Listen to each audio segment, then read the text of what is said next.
Dear SZA, thank you for being a New Jersey legend.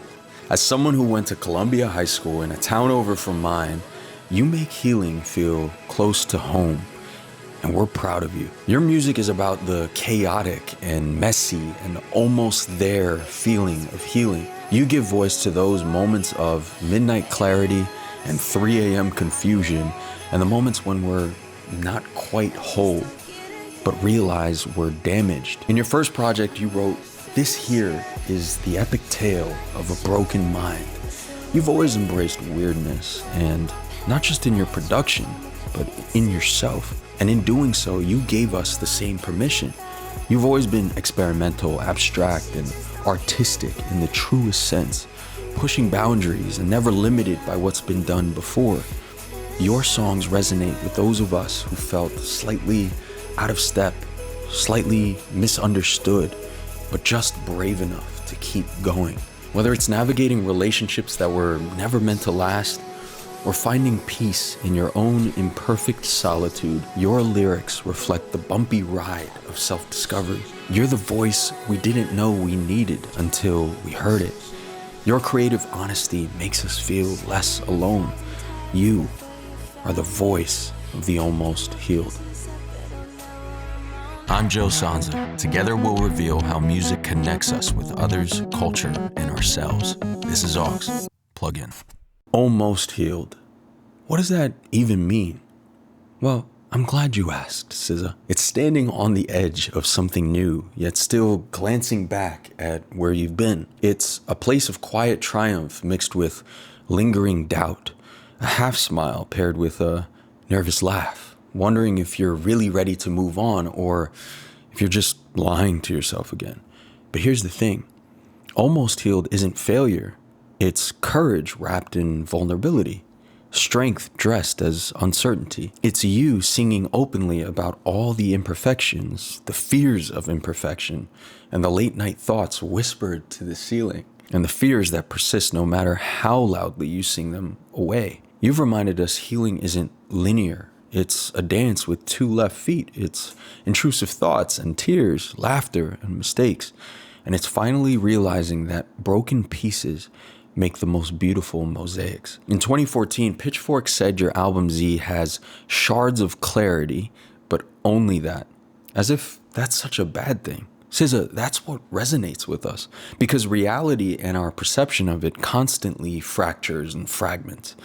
And you captured that. The review called Z deeply flawed because your voice, your point of view gets overshadowed by the music. What I think the writer overlooked at the time, though, was that that's probably how you felt in real life. That though you knew you had a voice and something important to say, the swirls and sounds of life would leave that voice swimming, floating, suspended, unsure. And that great songs and great albums are supposed to express real feelings, just like those, even when they sonically subvert expectations, like what the mix and balance should be between vocals and music. You are courageous enough to make an album that captures this. And in so doing, it gave voice to us who feel the same thing in our own ways. Thank you. And then came Control, which came right in the middle of my college years.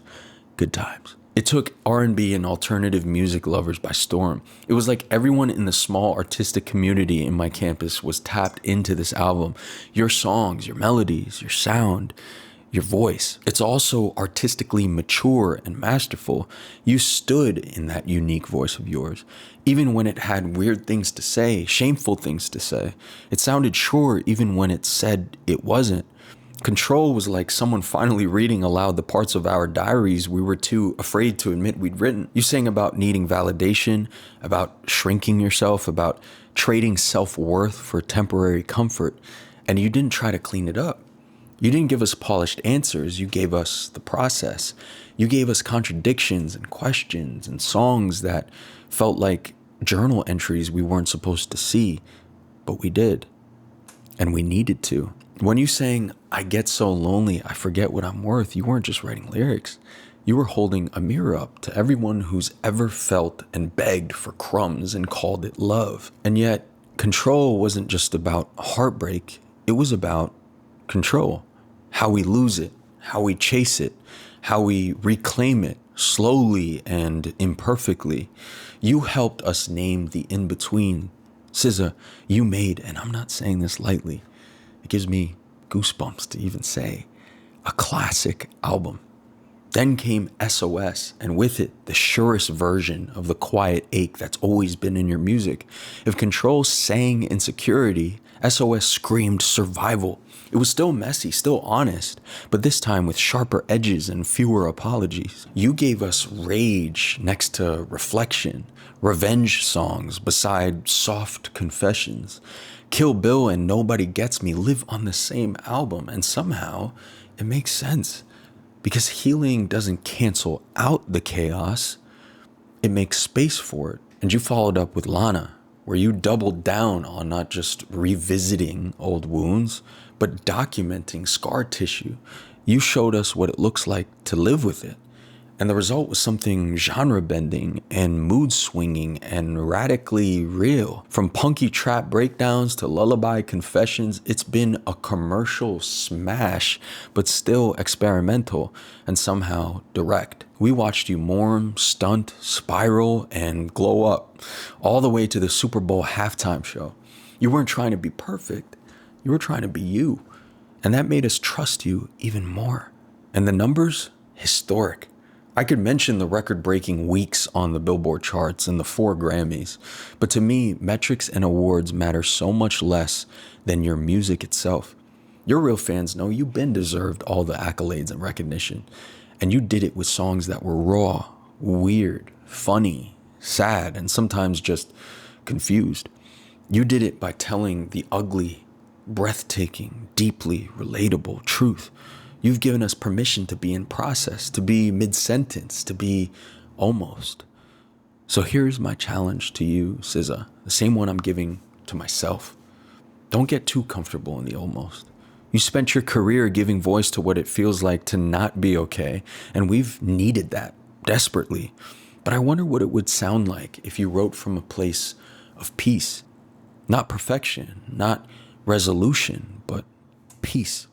Whether that takes the form of another Super Bowl or a family and a farm. So I'm just grateful. You know, God gives you a little bit and shows you what's possible, right? Yes. And he's like, okay, if you walk in the steps and do the right thing. So I'm grateful for the glimpse, and I'm just ready for all that it means for me and for my life, whatever door that may be. Even if like my proverbial Super Bowl stage in the future is like a family and a farm.